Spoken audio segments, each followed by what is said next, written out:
tardes. En primer lugar, quería agradecer a las organizadoras la invitación a participar en estas jornadas y también quisiera agradecer a Dimas Martín. ¿Qué? Ahora. ¿Ahora? Vale. Ok. Pues eso, también quisiera agradecer a Dimas Martín, a Odes Kamalich, a Gonzalo Aranda la oportunidad que me dieron en su momento pues para venir aquí al MAN y estudiar la parte del material antropológico de la colección del grupo de Purchena. Para mí fue un privilegio porque además suponía entrar en contacto con un contexto que era nuevo para mí. Mi tesis doctoral tiene que ver con las sociedades prehispánicas aborígenes de Gran Canaria y actualmente tengo un proyecto Marie Curie sobre el proceso de neolitización en Próximo Oriente. Así que bueno, tengo que reconocer que soy una persona afortunada porque bueno, trabajo en lugares que son muy bonitos y muy interesantes. Así que gracias a todos por esa invitación.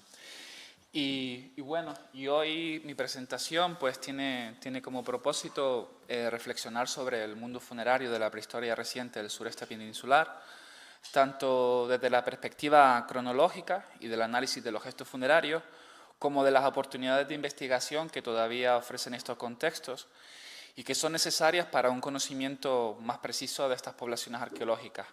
Así que mi presentación se va a focalizar en las sepulturas megalíticas del denominado grupo Purchena, que sienta sus raíces en el neolítico final de la cultura de Almería y que es clave para entender el desarrollo histórico del sureste peninsular hasta la final de la Edad del Cobre.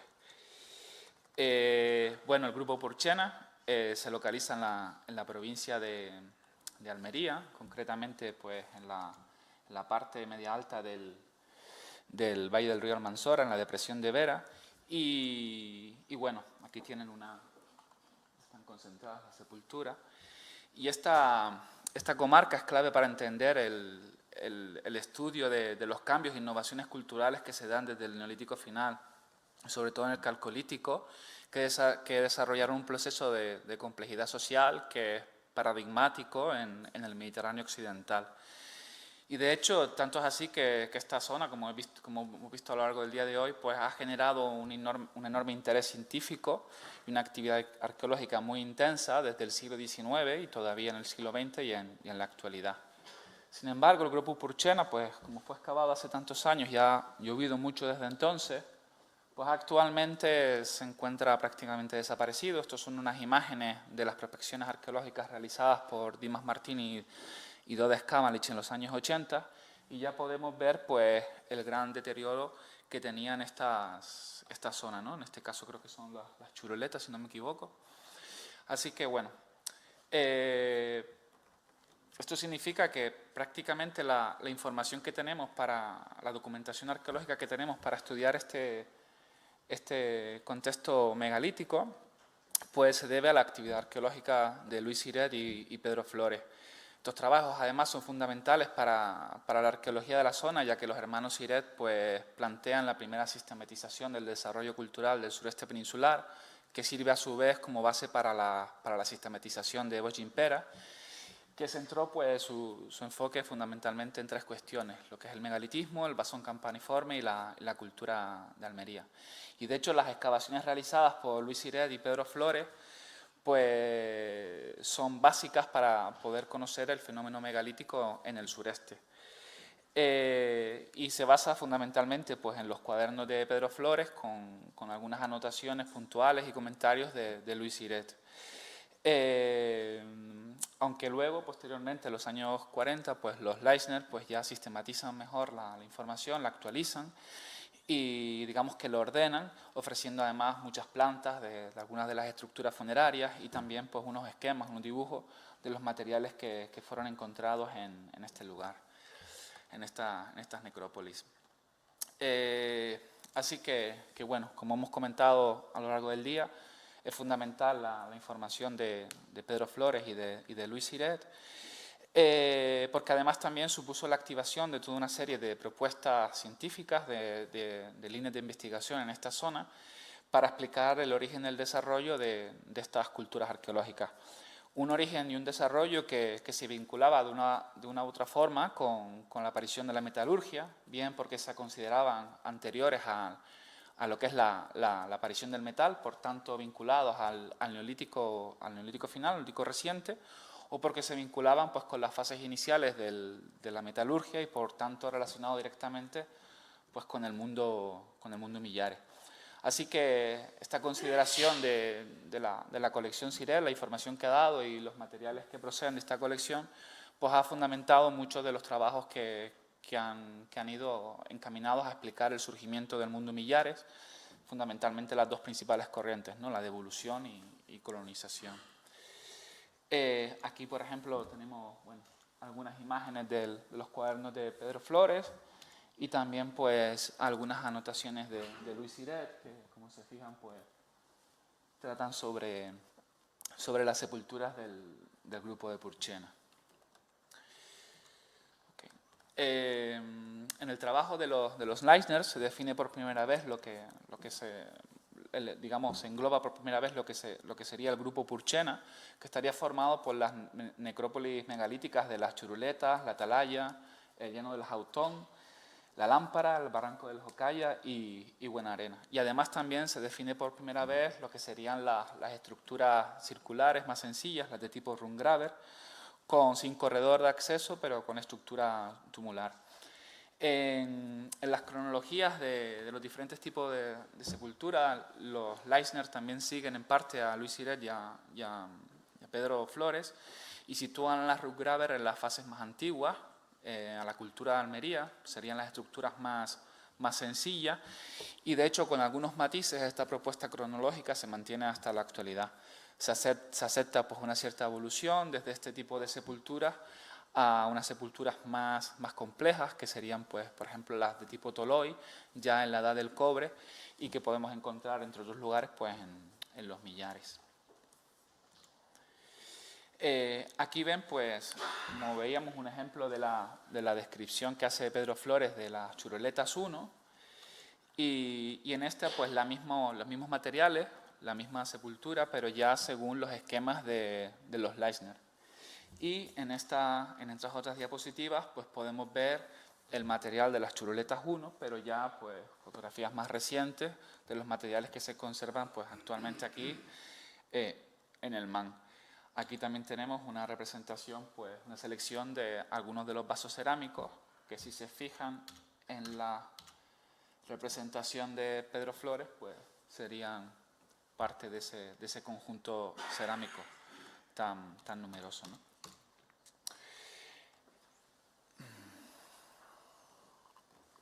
Tras las excavaciones de Louis Siret y Pedro Flores, pues la única intervención arqueológica que se ha realizado en el grupo Purchena pues se realizó en la necrópolis de las Churuletas en 1973.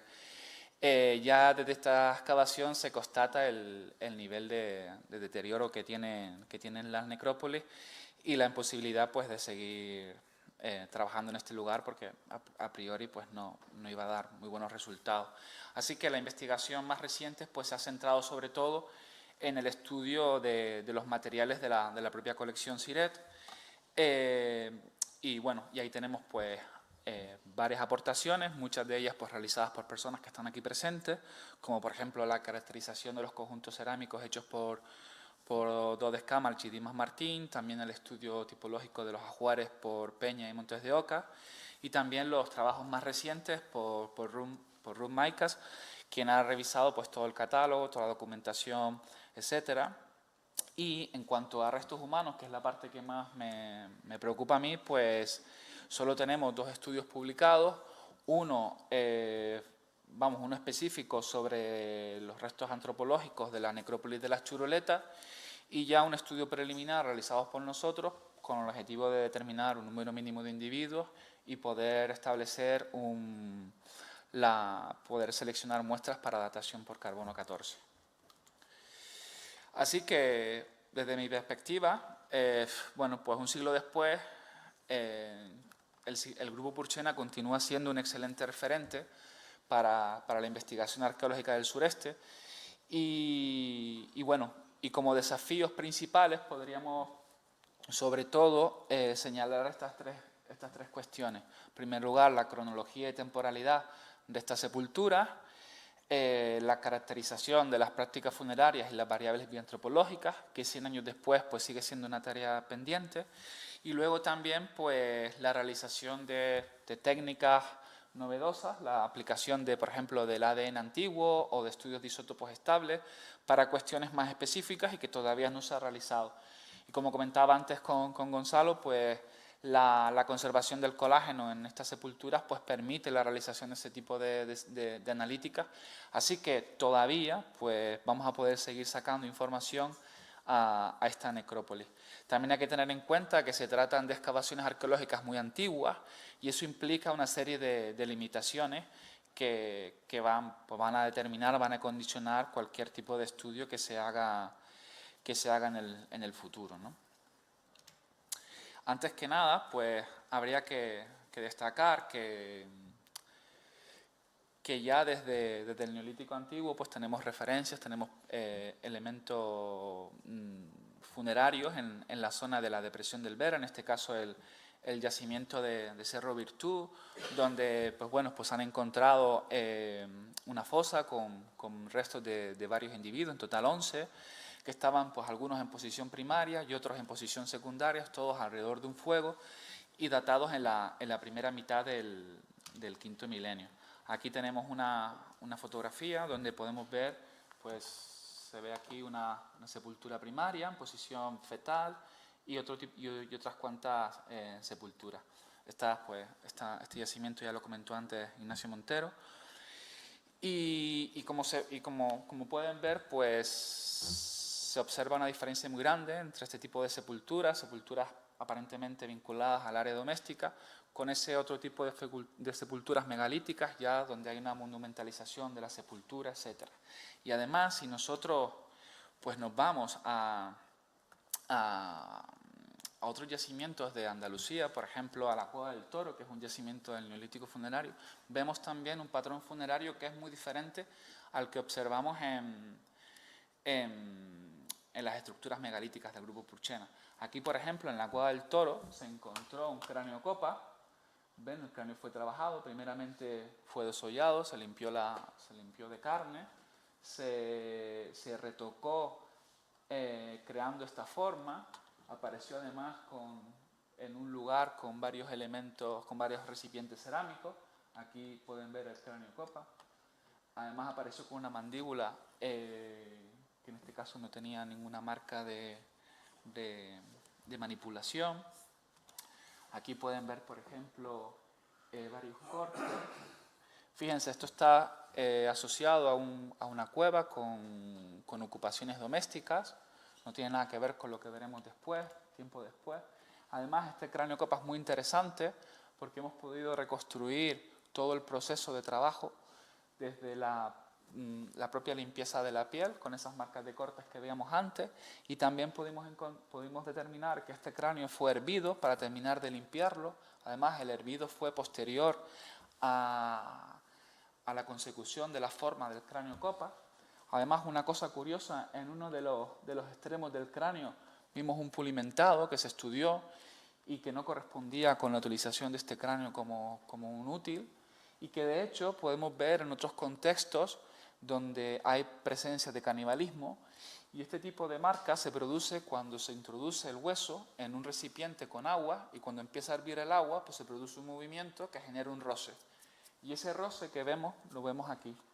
Por ejemplo, se pueden ver en yacimientos con canibalismo de Estados Unidos de periodos preeuropeos, o incluso también en algunos contextos de canibalismo de emergencia de momentos más recientes del siglo XIX. Además, en los lugares donde tienen lugar las actividades domésticas, hemos encontrado pues, restos de otros huesos humanos, también con marcas de cortes y de procesado. Aquí pueden ver fragmentos de cráneos que tienen marcas de cortes, también han ido quitando parte de la carne. Aquí algunos raspados, no se ve muy bien la fotografía, pero son raspados cruciformes, también dirigidos a limpiar lo que es el cuero cabelludo. Y, por ejemplo, en algunas mandíbulas pueden ver pues, marcas de cortes que están dedicadas pues, a desarticular la mandíbula del cráneo. Además, también algunos golpes en la rama mandibular que en algunos contextos de canibalismo se asocian con la fracturación del hueso para extraer la médula ósea. Además, pues tenemos otro tipo de materiales, por ejemplo, esto es un fémur de un niño que también pues tiene marcas de corte. Fíjense que incluso se perciben las marcas del instrumento con el que fue realizado el corte, y aquí pues también un patrón de fracturación que es propio de cuando se rompen los huesos largos para extraer la médula ósea. Y además también otra serie de marcas un poco más controvertidas, que son pues marcas de dientes, puede que humanas, como estas que vemos aquí en algunos metatarsos, también pues aquí en algunas costillas, y este tipo de fracturación que vemos en las falanges de las manos, que también se observan en otros contextos de canibalismo. Actualmente hemos presentado este trabajo a una revista, a un journal, y estamos esperando que nos metan caños sobre el tema del canibalismo.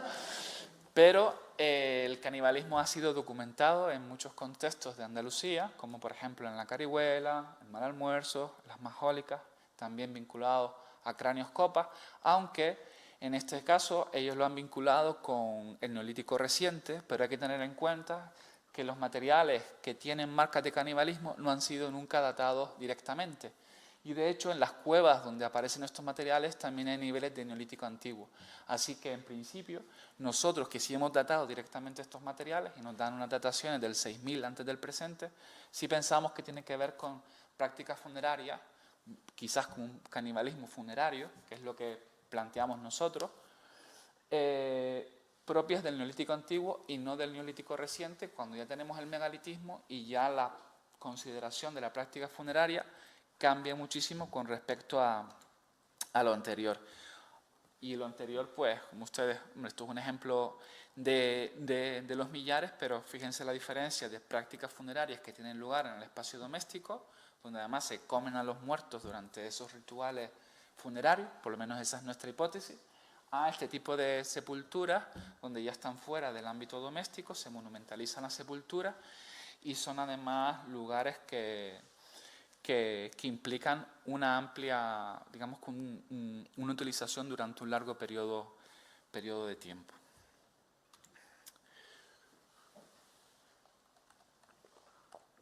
Así que bueno, pues uno de los objetivos de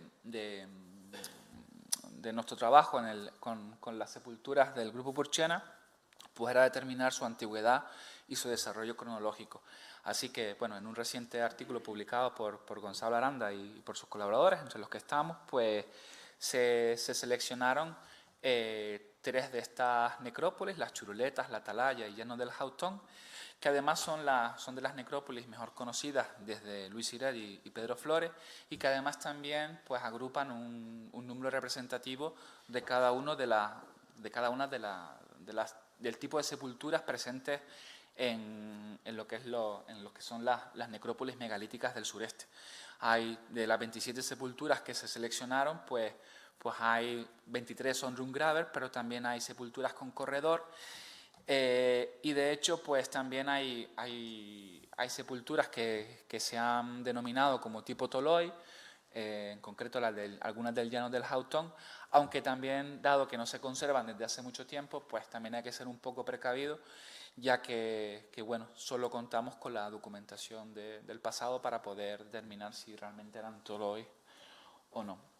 Así que bueno, se hizo este estudio, y para aproximarnos a la cronología y temporalidad de estas sepulturas, pues se llevó a cabo una estrategia de muestreo basada en 2 premisas fundamentales. En primer lugar, realizar todas las dataciones sobre material esquelético humano y en función del número mínimo de individuos. Es decir, nosotros lo que tuvimos que hacer fue determinar cuántos individuos había en cada sepultura, Y eso se hizo a partir de la pieza más representada dentro del registro de cada sepultura. Así que lo que se hizo pues, fue volver a analizar todo el material de esta sepultura y determinar pues, cuál era la pieza más representativa y seleccionarla para datación.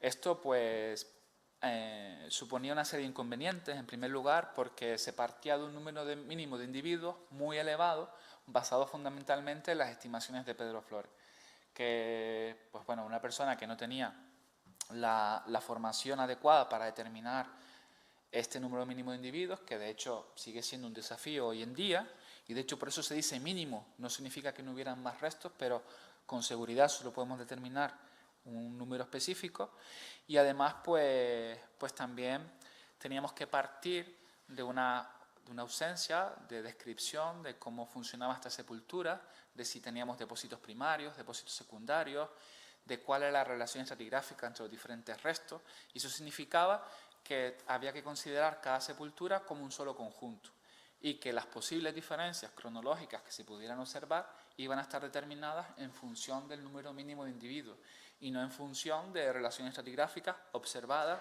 dentro de las propias sepulturas. Y bueno, estos fueron los resultados. Aquí podemos ver los resultados cronológicos para el caso de las churoletas. Vemos que es una necrópolis que fue utilizada pues, desde el 3600 hasta el 2450 a.C. Aquí tenemos representadas pues, tumbas de tipo Rungraver y también con corredor. Y lo que les comentaba anteriormente, cuando tenemos esas descripciones del número mínimo de individuos según Pedro Flores, que no siempre ocurre, pues podemos tener unas grandes diferencias, como en este caso. Pedro Flores habla de 50 esqueletos y nosotros solo pues, llegamos a determinar un número mínimo de 13 esqueletos. Este es el caso de la atalaya. Aquí también pues, pudimos comprobar que había un desfase entre el número de individuos establecido por Pedro Flores y el nuestro. Y aquí pues, tenemos unas dataciones que nos llevan a un periodo un poco más reciente, hasta el 2200 a.C. Y finalmente, pues la necrópolis del llano del Jautón, cuya sepulturas se ubican todas en el tercer milenio antes de Cristo. Y estas, pues como ven, pues son sepulturas en principio aparentemente más complejas que las que tenemos, por ejemplo, en las churoletas, ¿no? Vale. Así que los resultados del análisis de carbono 14 pues permitió establecer el inicio de la actividad funeraria del grupo Purchena entre el 3800 y el 3500 a.C. y con un 68% de probabilidad pues entre el 3700 y el 3650.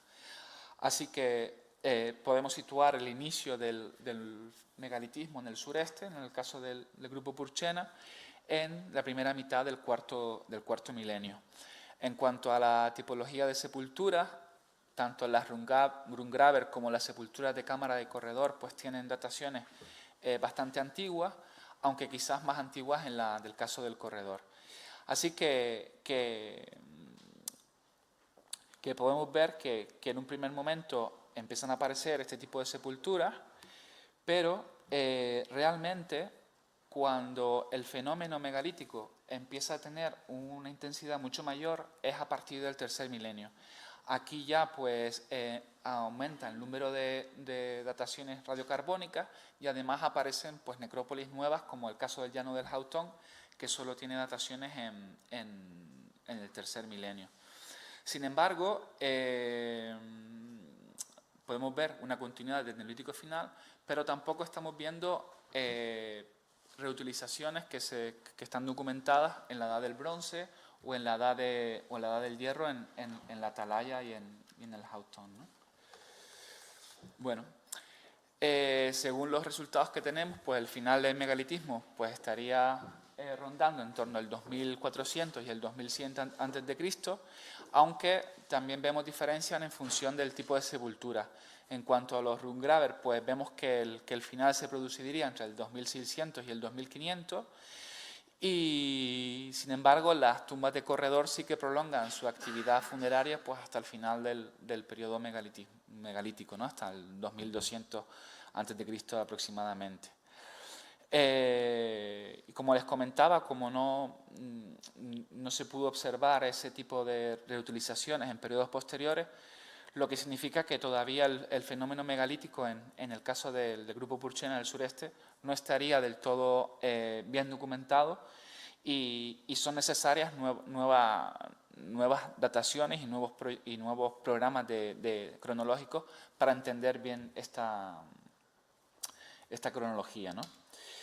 En cuanto al tema de las prácticas funerarias, en primer lugar tenemos que, como decíamos antes, tenemos una serie de condicionantes que son importantes. En primer lugar, sabemos que las sepulturas son de tipo colectivo, en algunos casos hay muchos individuos que están presentes en algunas de ellas, y también sabemos que se utilizó el fuego para manipular los restos.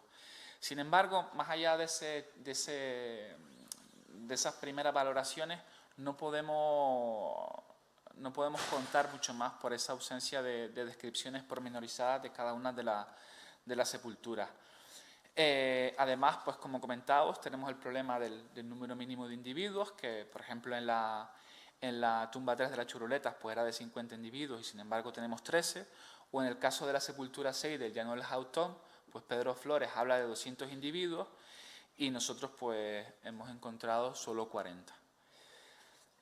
Luego también, pues, un aspecto que ha señalado Ruth Maicas es que parece ser que entre algunas sepulturas puede haber mezcla de materiales, como por ejemplo entre las sepulturas 5 y 14 de la Atalaya. Y luego, pues también la ausencia de descripción de sepulturas primarias, sepulturas secundarias, que nos impide ver, pues, este mundo funerario pues, con un poco más de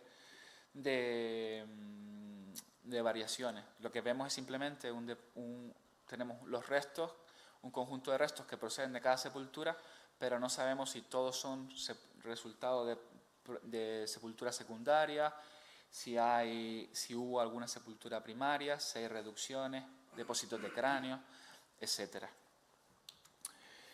Y otra de las cuestiones que también ha despertado más controversia y quizás pues una de las cuestiones más interesantes para abordar en un futuro es la representación de los elementos esqueléticos que están en esta sepultura.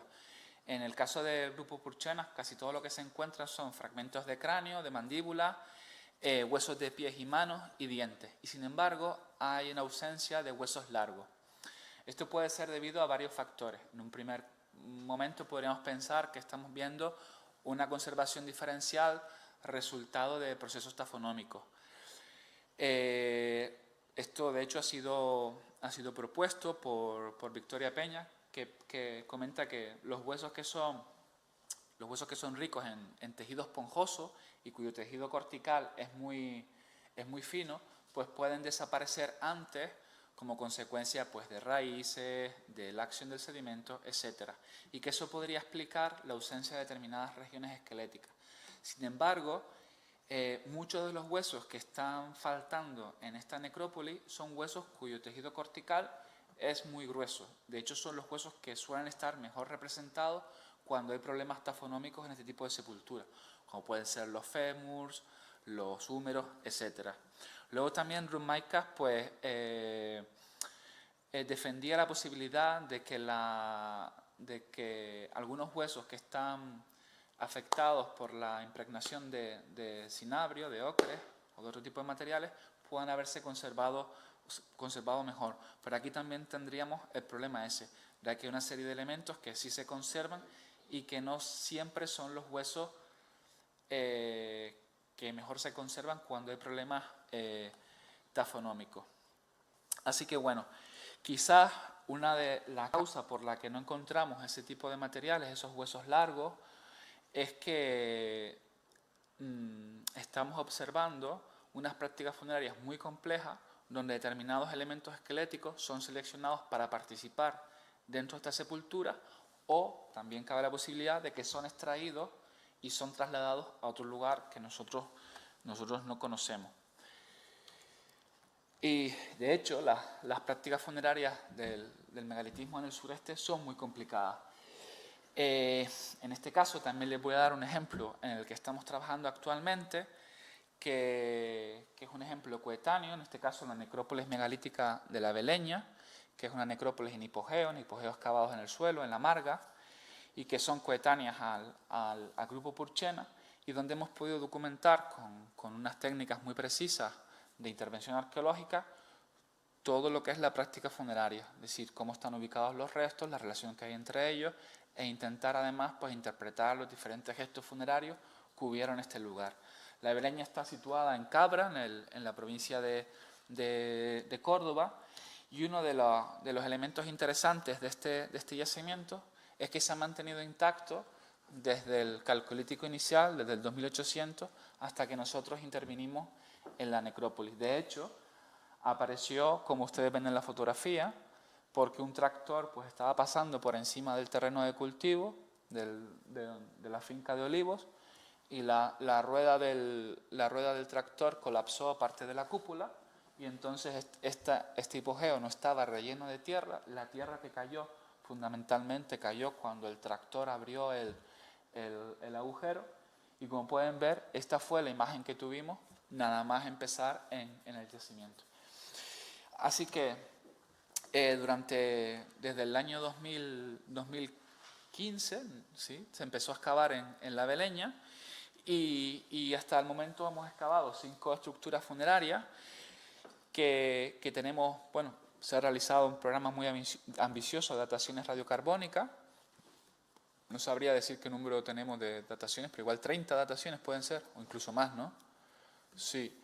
Y en las 5 sepulturas que hemos excavado hasta el momento, pues todas están ubicadas en un corto periodo de tiempo, de únicamente 450 años.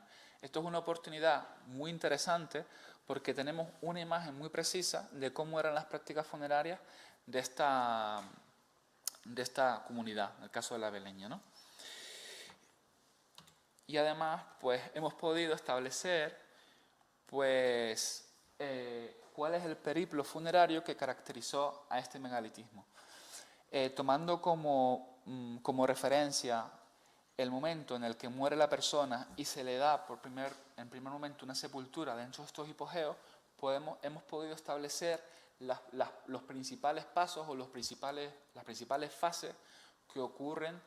No sabemos si es desde la inauguración de la sepultura, pero sí desde que el cuerpo entra al poco de morir hasta que las sepulturas son clausuradas, porque también nos encontramos en la Beleña cómo las sepulturas son cerradas y cómo son abandonadas, es cómo se amortiza el espacio funerario, y que no son reutilizadas ni en la edad del bronce, ni en la edad del hierro, ni a posteriori.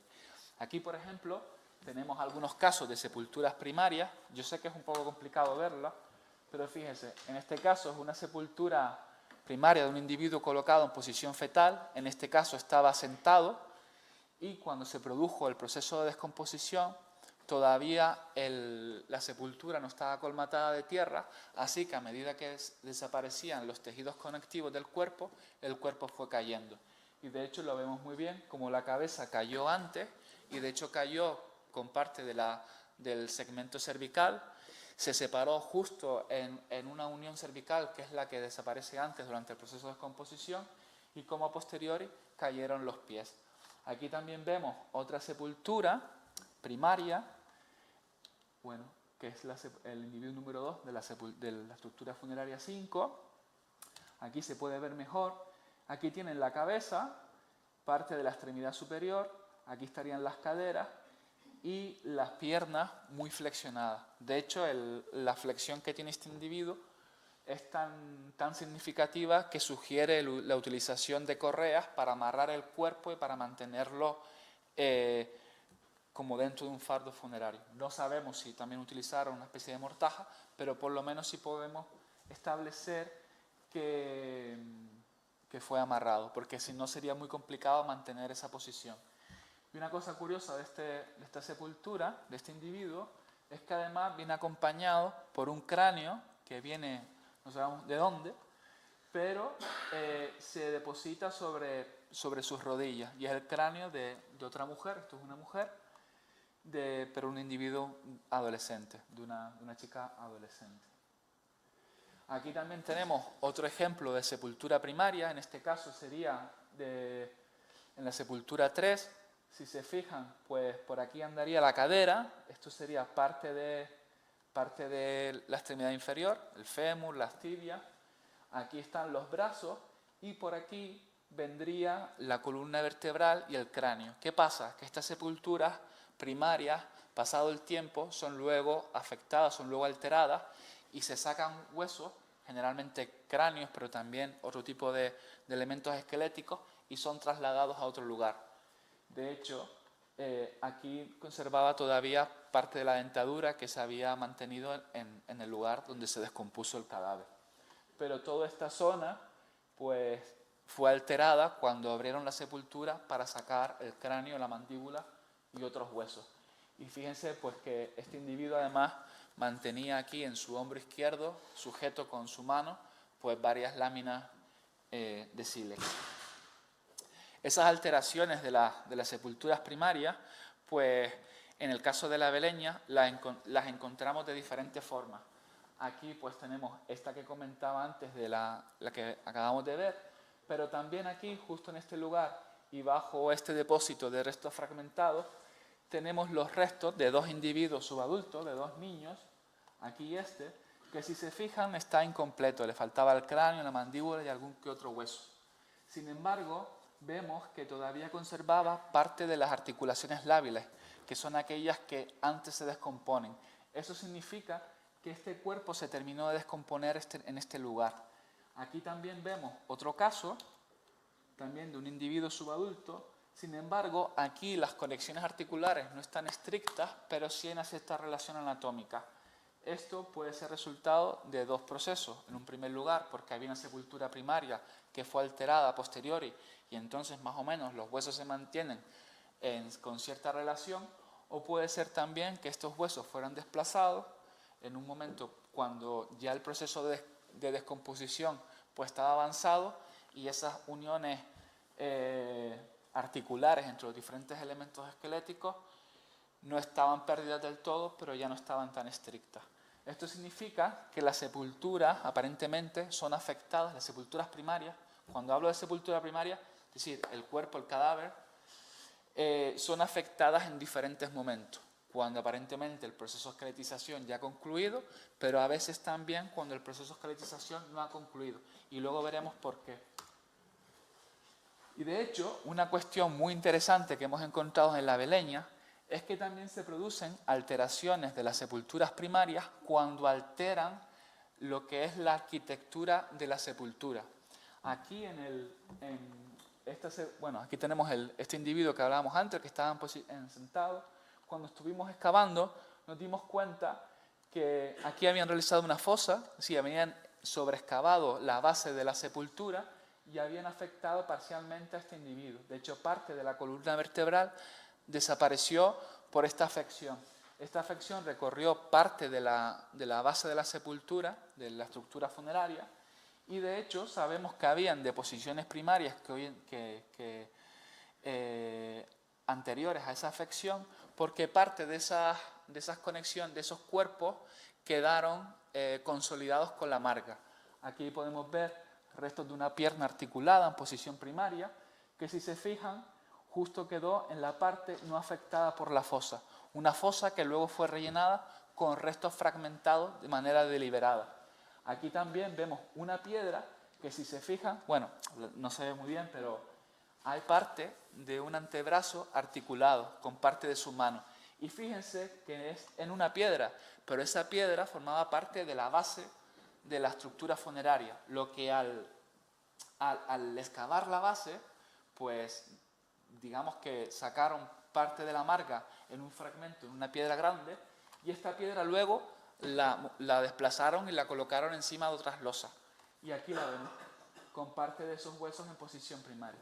Y de hecho, todos estos huesos que ustedes ven aquí, en el perfil de la pared de la fosa, estaban imbuidos dentro de la marga. De hecho, esto lo encontramos este año porque el año pasado, cuando estuvimos excavando y buscando los bordes de la sepultura, pues ahí no veíamos nada, veíamos una pared de piedra totalmente consolidada. Sin embargo, cuando nos dimos cuenta cómo funcionaba la marga Dentro de esta sepultura, pues empezamos ya a buscar lo que era la pared real de la sepultura y nos empezamos a encontrar, pues no solo restos humanos, sino también recipientes cerámicos completos. Y otras de las alteraciones de sepulturas primarias que encontramos, las hemos documentado con una serie de huesos que tienen marcas de corte y marcas de raspado, que nos están indicando que cuando alteran estas sepulturas, todavía hay cuerpos que mantienen parte de su carne, de su tejido carnoso. Es decir, tenemos sepulturas primarias afectadas donde aparentemente el proceso de esqueletización ha concluido, pero sin embargo hay otras donde todavía no ha pasado mucho tiempo. Eso pues da pie a muchas consideraciones, sobre todo pues a los ritmos del funeral secundario vinculado a este tipo de sepulturas. Y luego pues también nos encontramos sepulturas, depósitos secundarios. En este caso podemos ver tipos de reducciones, donde son acumulaciones de huesos, donde solo está representado un individuo, como en este caso, o también pues aquí, donde solo encontramos un individuo. Además, en este caso, y también en el otro, hay ciertos elementos esqueléticos que no están conservados. Es decir, que cuando alteran parte de estos cadáveres, también se llevan huesos. Y de hecho, en la Bereña, lo que más abunda son los depósitos secundarios. Aquí tenemos también en la sepultura 4, pues si se fijan, depósitos constituidos fundamentalmente por cráneos y huesos largos. Fíjense, aquí hay 2 cráneos y aquí huesos, sobre todo fémurs y húmeros. Y también nos encontramos unos depósitos que son muy interesantes, que son los depósitos de huesos fragmentados. Todo esto que ven aquí pues son cientos y cientos de fragmentos de hueso donde están representadas todas las regiones esqueléticas, incluidos los cráneos, lo que significa que no siempre se hacen depósitos de cráneo con todos los individuos que forman parte de estos cementerios, o por lo menos no todos los cráneos terminan siendo parte de un depósito específico de cráneo, sino que algunos cráneos son fragmentados junto con otro tipo de huesos. Y esta fragmentación en ningún caso puede ser resultado de procesos naturales. Es una fragmentación absolutamente deliberada. Y lo que es curioso es que solo nos aparece cuando tenemos sepulturas primarias dentro de la propia sepultura. Por ejemplo, aquí en la sepultura 4, donde no tenemos evidencias de ninguna sepultura primaria, no nos aparecen esos depósitos de huesos tan fragmentados. La fragmentación que ven ustedes pues tiene que ver con las raíces, con la propia acción química de la marga, etc.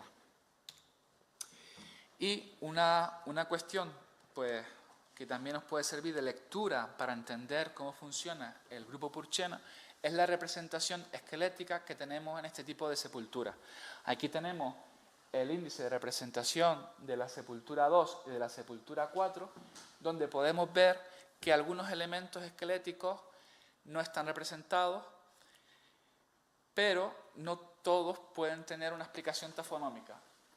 Por ejemplo, yo me levanto.